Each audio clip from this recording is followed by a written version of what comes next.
morning guys, welcome to my vlog. Gawa tayo ngayon ng naboboring ako, gawa tayo ng tawag dito puto cheese. Ito yung ingredients, hinalo ko na flour, cake flour, sugar, baking powder, and yung asin. Mix natin.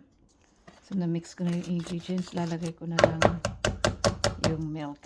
Pwedeng, actually tubig guys, pero guys yung gagawin kong merang 4 na piraso for our puto cheese. So, ano natin to.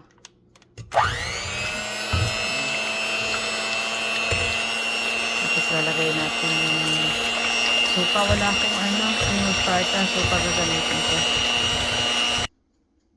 Ito na guys yung suka. 1 teaspoon. Tapos continue lang natin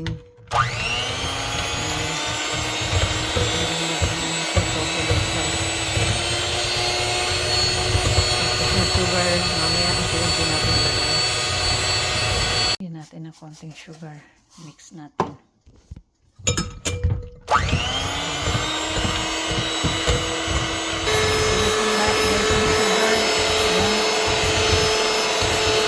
Guys, halo na natin ang ating meringue. Yung meringue ko hindi ganun ka-fluffy. Ay, good ah. Okay lang yan. Unti natin yung lagay. Lagay ko na lahat yung meringue, guys. Lalagyan ko na lang ng flavor.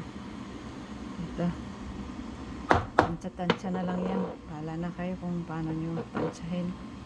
Yung guys, nalagay ko na sa molde. I-steam natin siya ng mga 35 to 40 minutes. Nag-ano na ako, nag-heat na ako ng pakulo na ako ng tubig. Sa steamer, lagyan na natin. Ayan. Good luck! Ating puto cheese. Lagyan na lang natin ng cheese sa ibabaw. Ayan guys, cheese overload. Wow, sarap. Pinitin natin ng konti. Guys, ito na ating, ang init. Ito na ang ating puto cheese. Urun. Lipat natin dito. I-ano natin yung gilid para hindi dumikit.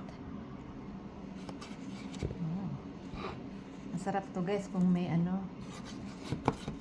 itlog na maalat. Ayan. Bilis natin. Ito lang gawin natin. Ayan. Ano siya.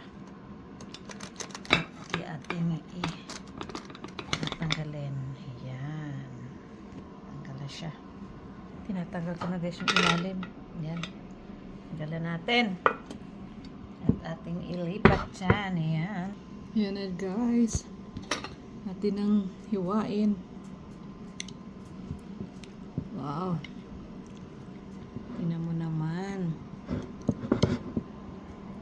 Wow. Hiwain na natin.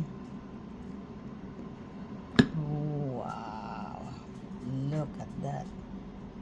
Look at that. Isa pa.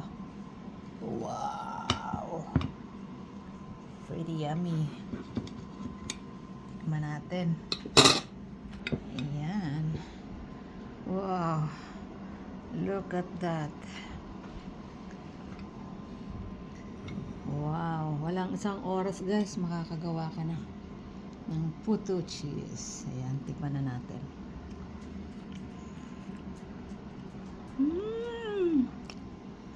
Yummy. Harap. Lalo na pag may hot choco. Guys, ano sa tingin nyo? Ano yung masarap? Itong puto cheese? Or itong cinnamon choco banana bread? Oh. Diba? Which is which? Comment na kayo dyan. Comment na kung anong masarap. Kung itong puto cheese or itong banana cake natin with cinnamon. O comment na at mapadalhan ng free. Ayan. Thank you for watching guys.